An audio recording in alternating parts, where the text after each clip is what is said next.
उद्याचं बजेट म्हणजे खूप जास्त मिस्टिरियस किंवा ट्रेंड सेट करणारं नव्हतं किंवा अग्रेसिव्ह तुम्हाला हॉट टॉपिक्स फॉर ट्रेडिंग देणारं नव्हतं, असं बऱ्याच जणांचं मत आहे. कारण त्या सेंटिमेंट्स क्रिएट करताना बजेट दिसत नाहीये. लाईक याच्या बिफोर आपण रेल्वे बघितला, डिफेन्स बघितला, मागच्या बजेटला खूप वाढत होतं.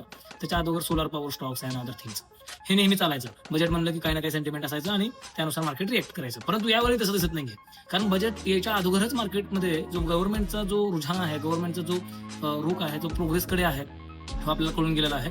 तो कसं, तर सुरुवातीला मागच्या बजेटपासून ज्या ऍक्टिव्हिटीज होत आहेत की रेफो रेट्स आहेत, ॲज वेल एज इन्कम टॅक्स आहे, त्याच्यामध्ये सूट दिली जाते, फेवरेबल कंडिशन्स आहेत फॉर कन्झम्पशन.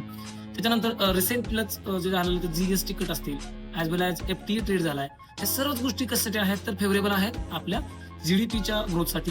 जी की तुम्ही रिसेंट जो 29 तारखेचा आपला डेटा होता त्यामध्ये हे तुम्ही पाहिलं असेल की आपले जे हाऊस होल्ड इन्व्हेस्टर्स आहेत, इकॉनॉमिक डेटा होता, त्यामध्ये हाऊस होल्ड जे इन्व्हेस्टर्स आहेत ते 16% हिस्टॉरिकल डेटा होता. आजपर्यंत एवढ्या मोठ्या लेवलवरती डोमेस्टिक डीआय लोकांची इन्व्हेस्टमेंट जी आहे ती एवढी जास्त नव्हती, जी पहिल्यांदाच स्टॉक मार्केटमध्ये 16% डीआय आहेत आणि 13% एफआयआयज आहेत.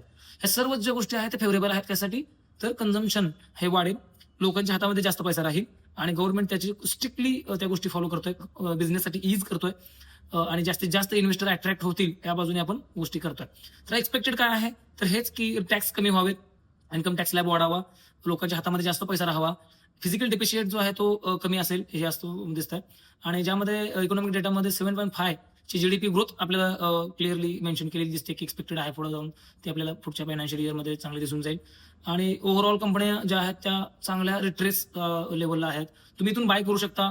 तर यस, इथून बरोबर चांगल्या लेवलवरती आपण ग्रोथ पाहतोय. मागच्या वर्षी जसं मार्केट होतं तसं यावर्षी राहील याची खूप शक्यता कमी आहे, इव्हन शक्यता नाही आहे. खूप मार्केट चांगलं रिॲक्ट करेल असं सगळ्यांची आशा आहे, होप आहे. परंतु तुम्हाला मार्केट निराश तरी यावर्षी करणार नाही, हे मी तुम्हाला वैयक्तिक मत सांगेन. ॲज वेल एज बऱ्याच जणांचं असं मत आहे जे बिलियनियर्स इन्व्हेस्टर आहेत त्यांचे सुद्धा. आता यावर्षी तुम्हाला बघायचं काय आहे तर त्या सेक्टर्सवरती लक्ष द्यायचं आहे जे की क्लायमेट चेंजसाठी हेल्पफुल असतील.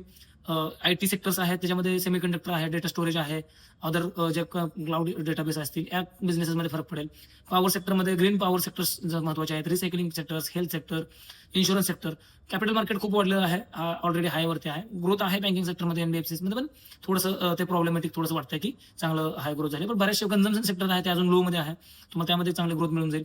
सो लक्ष ठेवा, बजेट जर समजा समजलं नाही तर तुम्ही आमच्याकडे कनेक्ट करू शकता 2 तारखेला.